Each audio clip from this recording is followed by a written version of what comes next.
오늘 우리에게 주시는 하나님의 말씀은 구약성경 시편 74편 1절부터 23절까지의 말씀입니다. 구약성경 855면입니다. 구약성경 855면 시편 74편 1절부터 23절까지의 말씀입니다. 하나님의 말씀을 한 절씩 교독하여 읽으시도록 하겠습니다.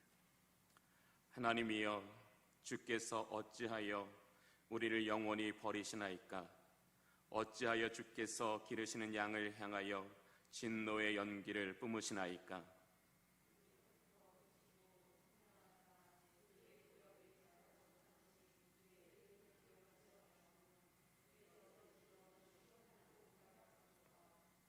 영구히 파멸된 곳을 향하여 주의 발을 옮겨 놓으소서.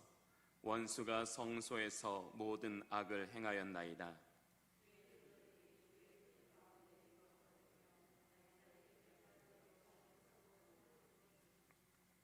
그들은 마치 도끼를 들어 살림을 베는 사람 같으니이다.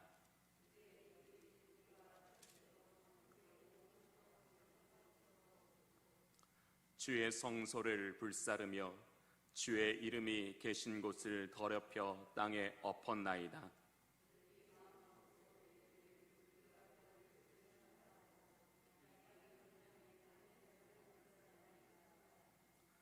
우리의 표적은 보이지 아니하며 선지자도 더 이상 없으며 이런 일이 얼마나 오래는지 우리 중에 아는 자도 없나이다.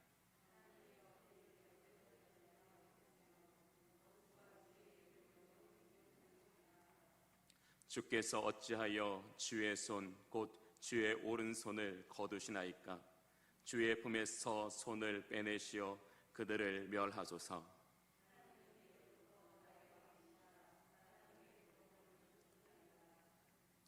주께서 주의 능력으로 바다를 나누시고 물 가운데 용들의 머리를 깨뜨리셨으며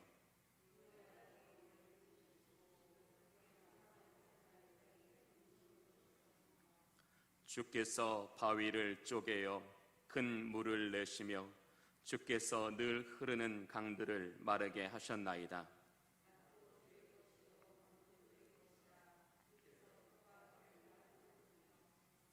주께서 땅의 경계를 정하시며 주께서 여름과 겨울을 만드셨나이다.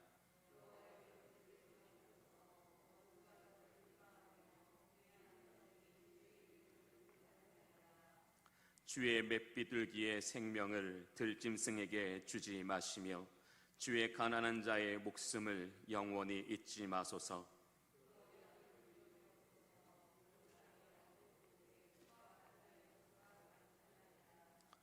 학대받은 자가 부끄러이 돌아가게 하지 마시고 가난한 자와 궁핍한 자가 주의 이름을 찬송하게 하소서.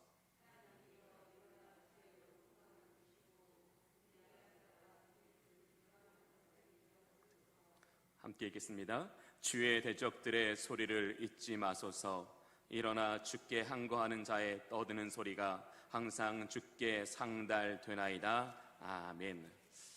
우리 수요 예배 때는 우리 말씀을 좀 펴놓으시고 제가 말씀 한 구절 한 구절을 좀 자세하게 설명드리는 것을 함께 참고하시면서 우리가 말씀의 은혜를 나누면 더 좋을 것 같습니다. 열왕기하 24장 1절을 보면 남유다 왕 여호야김 왕 때에 바벨론 왕 느부갓네살이 유다를 침공하였습니다. 이때가 BC 605년입니다. 바벨론 왕 느부갓네살은 바로 이때에 우리가 잘 알고 있는 다니엘을 포로로 붙잡아 갔습니다. 그때에 유다의 왕족들과 귀족 집안 사람들을 포로로 잡아갔으며 예루살렘 성전의 각종 보물들과 기구들을 탈취하였습니다. 그러나 바벨론의 침공은 여기서 그치지 않았습니다.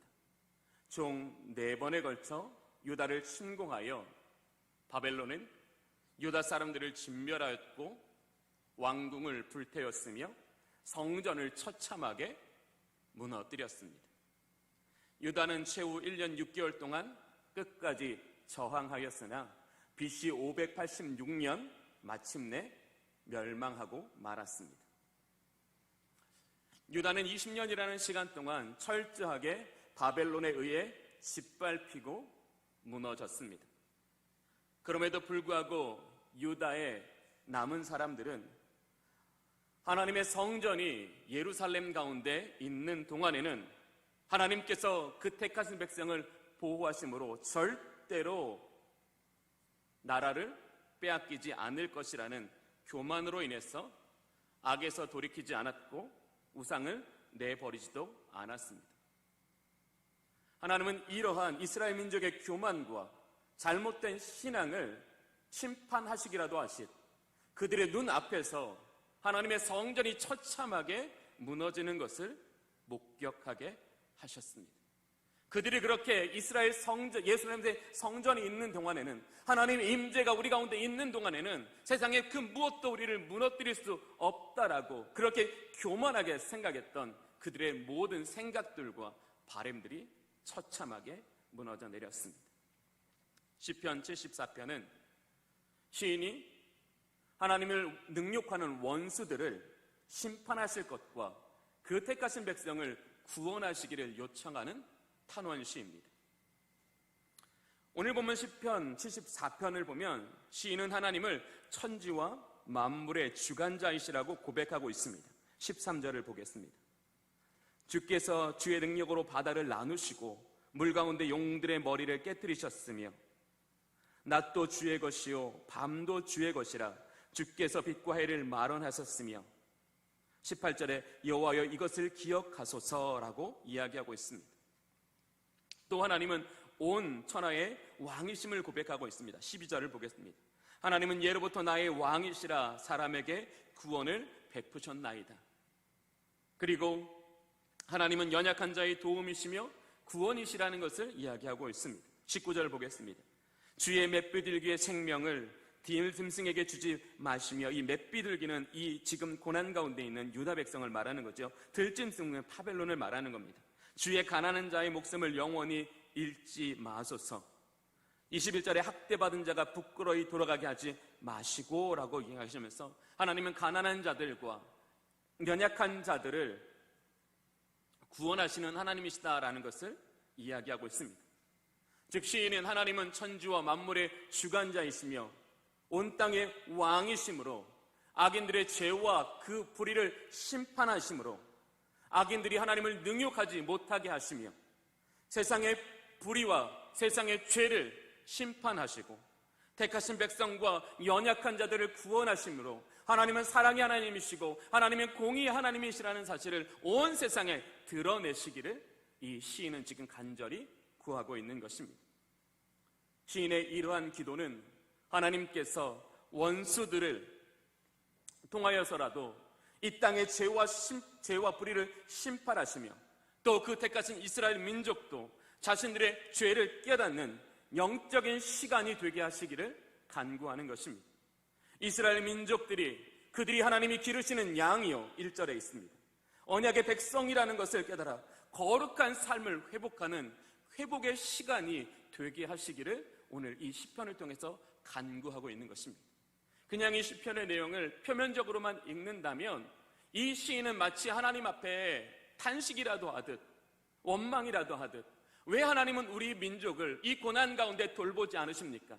왜 우리 민족을 영원히 이 원수들의 손에서 끝나게 하십니까? 라고 그렇게 하나님 앞에 탄식하듯 외치는 시처럼 보이지만 실제로 아삽은 이 시편을 통해서 하나님의 공의로운 심판이, 하나님의 그 사랑의 구원이 이방과 그 택하신 이스라엘 민족을 향하여 온전히 하나님의 뜻을 이루시기를 간절히 구하고 있는 내용으로 우리는 볼 수 있습니다.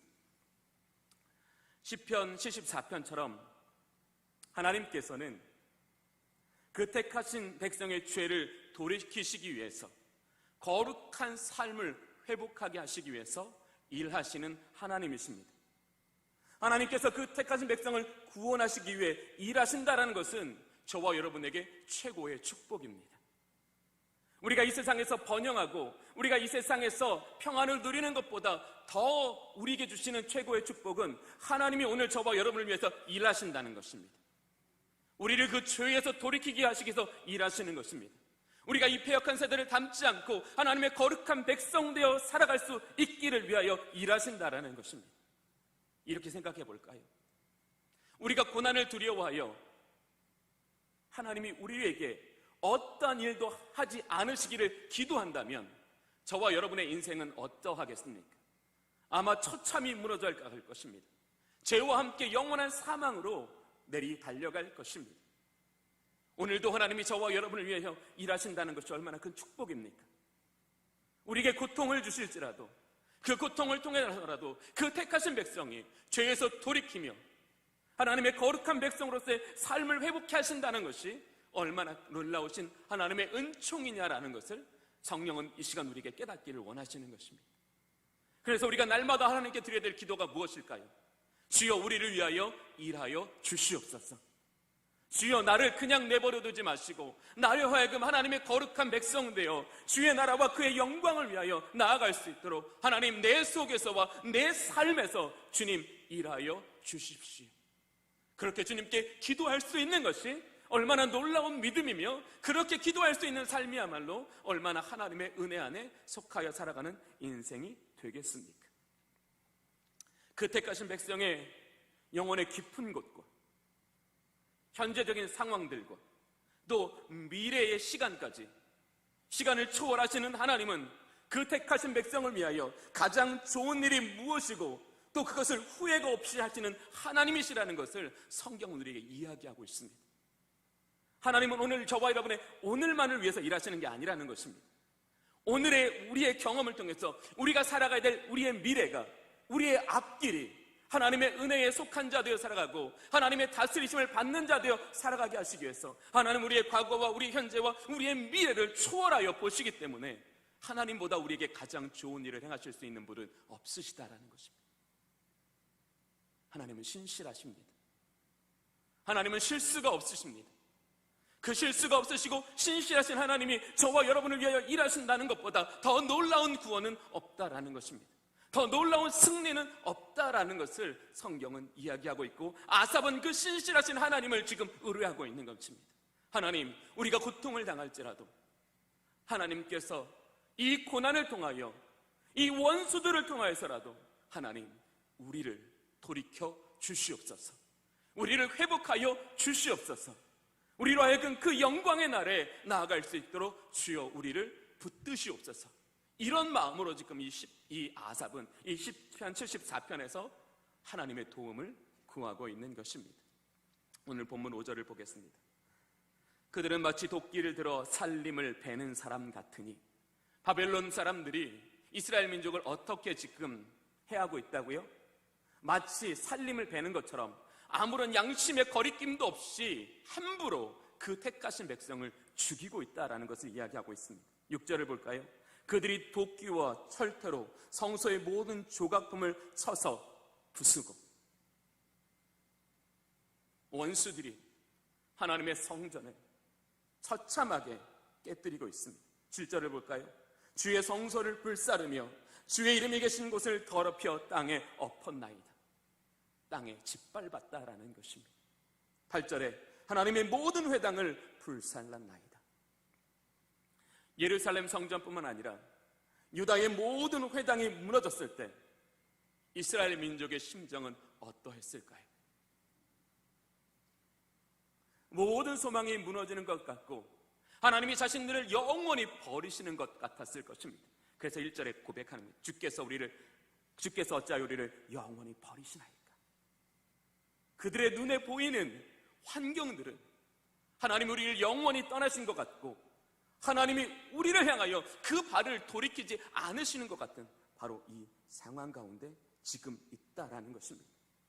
그러나 본문에서와 같이 표면적으로는 하나님의 성전이 모두 엎어지고 택하신 백성이 마치 나무를 처참하게 자르듯 그렇게 잘려나가는 상황일지라도 천지와 만물의 주관자이시며 만왕의 왕이신 하나님께는 실수가 없는 하나님의 시간이 되게 하신다라는 것. 우리의 눈에 보기에는 심판이고 우리의 눈에 보기에는 끝이라고 생각되는 바로 그 순간도 실수가 없으신 하나님의 시간이라는 것. 북이스라엘 민족과 남유다는 각각 아수르와 바벨론에 의해서 멸망을 당하였습니다. 그러나 이것은 어느 날 갑자기 그들에게 찾아온 것이 아닙니다. 에레미야 25장 11절 이하를 보면 하나님은 선지자를 통하여 유다의 멸망과 유다가 바벨론에서 70년 동안 포로가 될 것을 분명하게 예언해 주셨습니다. 하나님은 이스라엘 민족에게 회개의 기회를 주셨고 그들이 주께로 돌이킬 수 있는 날을 분명히 주셨습니다. 그러나 그들의 죄는 하나님의 말씀을 그 마음에 두기를 거부하게 하였으므로 그 하나님의 말씀이 그들 속에 있지 아니하므로 그들은 오늘 이렇게 비참하고 모든 것이 끊어진 것 같은 그런 날을 볼 수밖에 없었습니다. 이스라엘 민족의 깊은 죄는 그들의 눈과 그들의 마음을 멀게 하였고 하나님의 말씀을 청종하지 아니하였으므로 자신의 죄로 인한 죄의 징계를 받게까지 되었습니다. 그것이 바로 1절부터 11절까지의 내용입니다. 하나님은 하나님의 목소리를 청종하지 않고 그 죄에서 돌이키지 않는 교만에 대하여 간구하지 않으시는 하나님이시라는 것을 1절부터 11절까지의 말씀을 통하여 그들에게 보여주시는 것입니다. 성경에서 강조하시는 하나님의 절대적인 속성은 사랑의 하나님이시다라는 것입니다. 우리는 성경에서 하나님께서 그 택하신 백성을 위하여 행하시는 일들과 그의 아들 독생자 예수 그리스도를 우리에게 보내주시는 그 하나님의 사랑을 그 누구도 의심하지 않습니다. 노아의 홍수 심판 이후 하나님은 아브라함과 언약을 맺음으로써 그 언약을 통해서 그 택하신 백성 이스라엘의 삶을 인도해 주시며 그들의 삶을 권능으로 붙들어 주셨습니다. 하나님께서 아브라함과 계약을 맺으신 것은 하나님께서 그들의 삶으로 깊이 들어가시며 그들을 온전히 붙잡으시겠다는 하나님의 은혜입니다. 아브라함이 하나님의 말씀에 순종하여 나아갔을 때 하나님은 아브라함의 생명에 위협이 당할 때마다 하나님은 자신을 계시하여 바로에게 자신을 나타내심으로써 아브라함은 내 택한 종이니 그의 생명을 어찌하지 말라고 분명히 자신을 계시하시기까지 하면서 그 택하신 종의 생명을 위험 가운데서 붙들어 주시는 하나님이셨습니다. 야곱이 그 형 에사의 낯을 피하여 하란으로 도망가였을 때에 그 외삼촌 라반은 야곱을 속여 빼앗으려고 하였지만 하나님은 야곱에게 은혜를 베푸심으로 그가 그 어느 것도 빼앗기지 않도록 그의 삶을 온전히 도와주셨습니다. 하나님은 요셉이 형들의 미움을 받아 애굽에 팔리고 보디발 장군의 노예가 되었을 때에도 하나님은 요셉에게 은혜를 입게 하셨습니다. 요셉으로 말미암아 보디발 장군의 집에 형통하게 하심으로 이 요셉이라는 사람이 정말 이 이방의 땅에서도 사랑받는 사람으로 인정받는 사람으로 그가 그 꿈을 향하여 나아갈 수 있도록 그를 도와주셨습니다. 아브라함과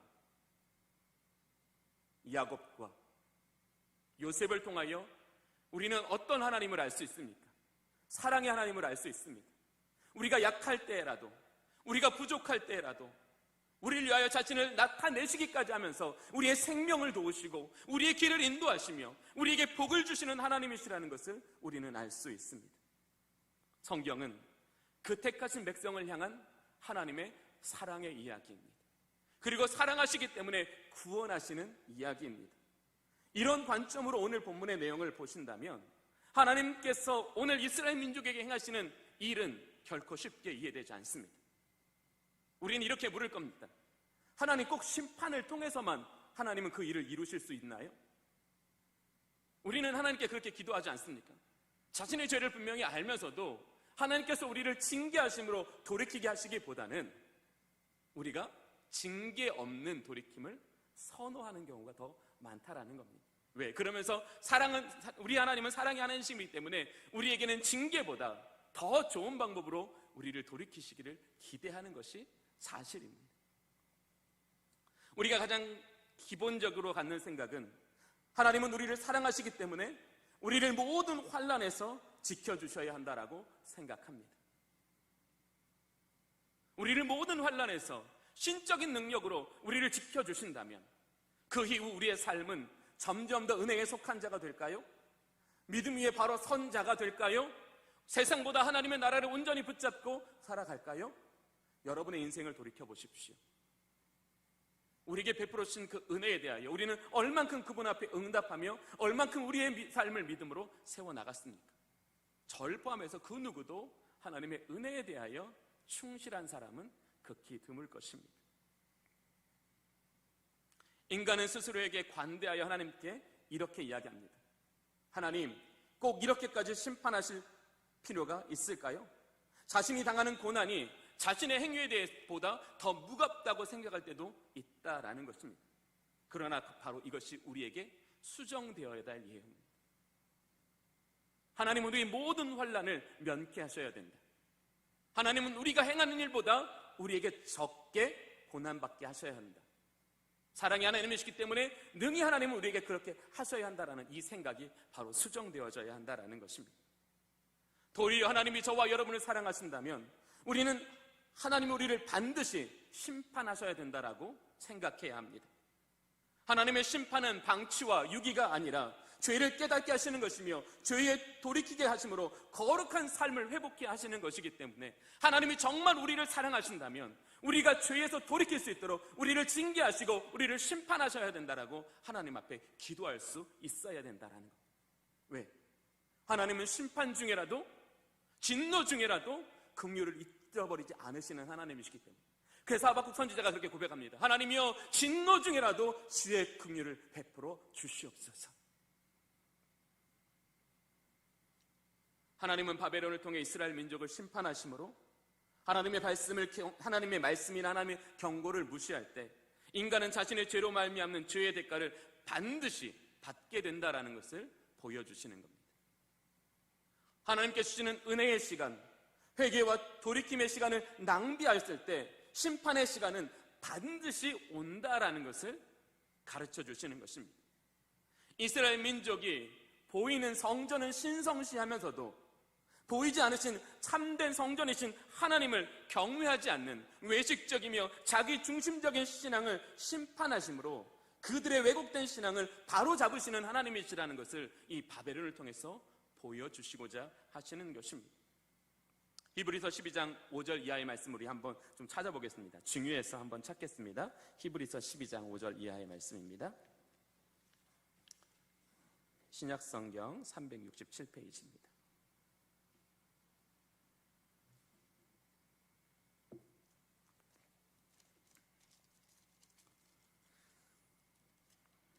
(5절) 말씀을 보겠습니다.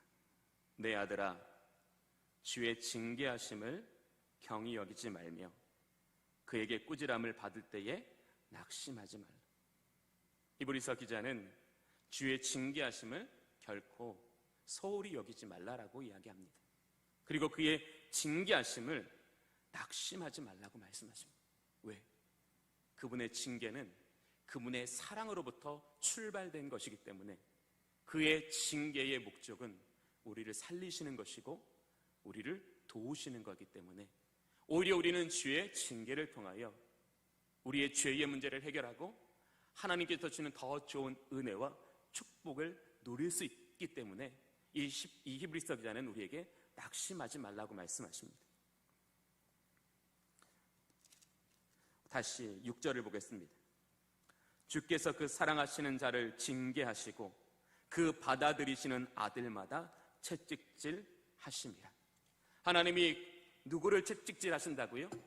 받아들이시는 아들을 채찍질 하신다는 거예요. 즉 우리가 하나님의 징계와 심판을 받고 있다는 것은 하나님이 우리를 받으신다라는 증거라는 거예요. 하나님이 우리를 받으시고 계신다라는 거예요. 하나님이 우리를 죄와 함께 내버려 두시는 것이 아니라 우리를 기뻐 받으시기 위해서 우리에게 채찍질 하신다라고 말씀하고 있으십니다. 그러면서 7절에 하나님이 아들과 같이 너희를 대우하시나니, 우리를 어떻게 대우하신다고요? 아들과 같이 대우하시나니 어찌 아버지가 징계하지 않는 아들이 있으리요. 아버지가 정말 사랑의 아버지라면 그 아버지는 그 자녀의 죄를 침묵하지도 방관하지도 않는다고 말씀하십니다. 10절 보겠습니다. 그들은 잠시 자기의 뜻대로 우리를 징계하였거니와 오직 하나님은 우리의 유익을 위하여 그의 거룩하심에 참여하게 하시느니라. 여기서 말하는 그들은 바벨론은 아니겠지만 우리가 비교해 생각해 본다면 바벨론은 자기의 뜻대로 이스라엘 민족을 징계하지만, 고통스럽게 하지만, 오직 하나님은 우리의 유익을 위하여 그들을 사용하셨다라는 것입니다. 우리의 를 거룩하심에 참여하게 하시기 위해서 그들을 통하여 일하셨다라는 것입니다. 11절 보겠습니다. 무릇 징계가 당시에는 즐거워 보이지 않고 슬퍼 보이나 후에 그로 말미암아 연단받은 자들은 의와 평강의 열매를 맺느니라. 우리가 고통스럽다고 생각하는 그 시간이 어떤 시간이라고요? 연단의 시간이라고요. 그 연단의 시간을 통해서 하나님은 저와 여러분에게 의와 평강의 열매를 맺게 하신다고 말씀하십니다. 즉 심판의 목적은 무엇입니까? 그의 거룩하심에 참여케 하시는 것입니다. 의와 평강의 열매를 맺게 하시는 것입니다. 저와 여러분에게 이 땅에서 평안하고 이 땅에서 잘 사는 것뿐만이 아니라 하나님은 우리가 이 땅에 살아가는 동안에 의와 평강의 열매를 맺게 하시기 위해서 우리에게 잠시 동안 심판하시고 징계하신다라고 말씀하시는 것입니다. 즉 심판을 통해서 저와 여러분 속에 있는 뿌리 깊은 죄를 깨닫게 하시는 것이 사랑이라는 것입니다. 심판을 통해서 죄를 철저히 회개하게 하심으로 우리 속에 다시 믿음을 회복시켜 주시는 것이 사랑이라는 것입니다. 심판을 통해서 그 거룩하심에 참여하게 하시는 것이 바로 사랑이라는 것입니다. 그래서 우리를 향한 하나님의 심판은, 그 심판의 시간은 실수하지 않으시는 하나님의 시간입니다. 우리는 때로 하나님의 고난의 시간이 너무나 길게 느껴질 때가 있습니다. 이러다가 내가 도리어 지쳐서 무너질 것 같다라는 생각과 불안이 들 때가 있습니다. 그러나 사랑하는 교우 여러분, 기억해 보십시오. 내가 무너지지 않은 것은 내 의지 때문이 아니라 하나님이 우리를 붙드시기 때문입니다. 하나님이 저와 여러분에게 심판을 통하여 우리의 죄를 속하기를 원하신다면 우리의 마음과 생각을 무너지지 않게 하시는 분도 하나님이십니다. 우리를 무너지지 않게 하심으로 우리가 그 은혜의 날에 나아가며 그 은혜의 열매를 맺는 하나님의 거룩한 백성 되게 하여 주신다라는 것입니다. 우리에게는 반드시 이 시간이 필요합니다. 이 시간을 통해서 우리가 회개하지 않으면, 변화하지 않으면 약속은 받았을지라도 그 약속된 영광에 들어가기가 어렵기 때문입니다. 신약 성경을 보면 예수 그리스도를 믿은 사람이 모두 구원을 받았습니까? 아니요. 그렇지 못한 사람도 있었습니다. 저와 여러분은 약속을 받았습니다. 약속을 받은 우리로 하여금 그 영광에 들어가게 하시는 것이 하나님의 사랑 아닐까요? 그 영광에 들어가게 하시기 위해서 우리가 그 영광의 날을 살아가지 못하도록 방해하는 것들이 있다면 그것을 우리의 삶에서 제거해 버리시는 것이 하나님의 사랑이 아닐까요? 하나님께서 오랜 시간 동안 전쟁의 고통을 이스라엘 민족에게 당하게 하시고 멸망의 위험을 경험하게 하시는 것은 이스라엘이 충분히 회개와 자기 성찰과 자기 갱신의 시간을 보내게 하시기 위해서입니다. 20년 동안이라는 그 시간이 그들에게 너무나 힘들고 고통스러운 시간이었지만 그렇게 그들의 죄에 대하여 그들이 낱낱이 주께 고백하고 애통해하고 참여하며 돌이키는 그 영적인 회복을 누려야지만 그들은 포로 이후, 바벨론 포로는 70년이라는 기간이 정해져 있었잖아요. 그 포로 이후의 삶이 그들에게 정말 의와 평강의 열매를 맺는 복된 시간이 되기 때문에 하나님은 우리가 생각하는 것보다 더 긴 고난을 주시고 그 고난을 통해서 실수하지 않으시는 하나님의 그 역사는 저와 여러분을 온전히 세워가실 수 있다라는 것입니다. 사과는요, 먹을 수 있는 시기가 있습니다. 그런데 좀 덜 익어도 먹기는 먹을 수 있지만 굉장히 맛이 없습니다. 사과는 충분히 익어야지만 그 색깔이, 그 맛이 뛰어날 수 있습니다. 마찬가지입니다. 우리가 하나님 앞에 철저히 자기를 돌이키고 자기를 갱신하는 그 하나님의 은혜의 시간을 우리는 경험해야지만 우리는 이후에 우리의 삶이 또 다시 죄악으로 나아가지 않게 된다는 겁니다. 즉 하나님의 완전하신 지혜보다 우리에게 필요한 때를 가장 잘 아시는 분은 없다라는 것입니다. 여러분 이걸 믿으십니까? 하나님의 완전하신 지혜보다 우리에게 필요한 시간을 더 잘 아시는 분은 없으시다라는 겁니다. 그래서 우리는 하나님의 시간을 기쁨으로 받아들여야 됩니다. 하나님의 시간 앞에 우리는 겸손히 주님을 의뢰해야 한다는 것입니다. 그 하나님의 시간이 우리 안에 충분할 때 우리는 비로소 우리의 남은 인생이 죄와 사망이 아니라 하나님의 성령과 진리 안에 거하는 복된 인생이 되기 때문입니다. 그러면 심판을 대하는 우리의 신앙은 어떠해야 합니까? 하나님의 사랑을 신뢰해야 합니다. 자녀가 부모의 징계를 신뢰하면 부모의 징계는 자녀를 더 온전하게 합니다. 우리도 마찬가지 아닐까요? 하나님의 사랑을 신뢰하십시오. 하나님의 사랑을 신뢰하며 그 하나님의 시간 동안에 주님의 그 은혜 앞에 깊이 나아가는 영혼들에게 그 하나님의 그 만지시고 그 고치심 앞에 겸손히 여호와 하나님께 자기를 내어드리는 영혼들에게 이 세상에 그 무엇으로도 회복할 수 없는 진정한 회복의 은혜가 있습니다. 진정한 변화의 은혜가 있다라는 것입니다. 심판의 시간에도 우리가 그 심판을 깨닫고 견딜 수 있는 하나님의 은혜는 넘치도록 풍성하기 때문입니다. 사랑하는 교우 여러분, 여러분을 심판하실 때, 여러분을 고통 가운데 두실 때에 그때 하나님의 은혜가 없을까요? 그때도 하나님의 은혜는 여전하십니다. 그때도 하나님의 은혜는 여러분을 견고하게 붙잡아 주실 것입니다. 오늘 우리가 하나님께서 저와 여러분에게 겪게 하시는 고통의 시간은 필수적인 시간이라고 우리는 고백드려야 합니다. 그 고백을 통하여 우리는 우리의 죄에 대하여 관대하기보다 우리의 죄에 대하여 하나님 앞에 민감하게 반응하고 회개해야 한다는 것입니다. 하나님의 주권에 우리를 맡겨드리는 것이 온전한 신앙입니다.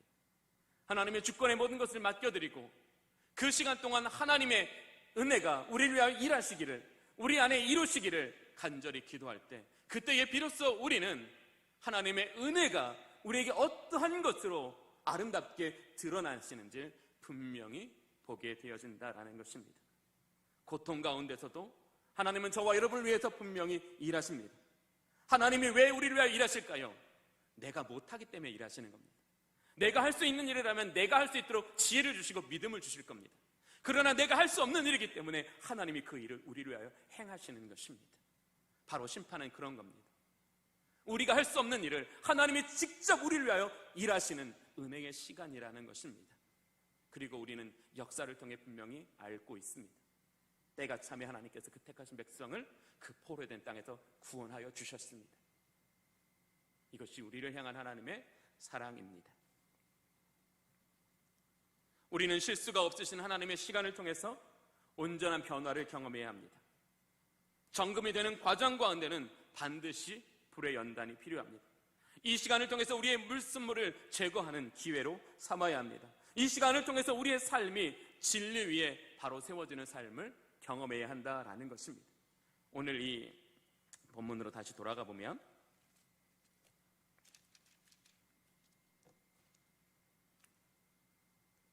12절부터 쭉 시인은 옛적에, 즉 그의 조상들에게 하나님께서 행하셨던 그 신실하신 일들을 이야기하고 있습니다. 무슨 말일까요?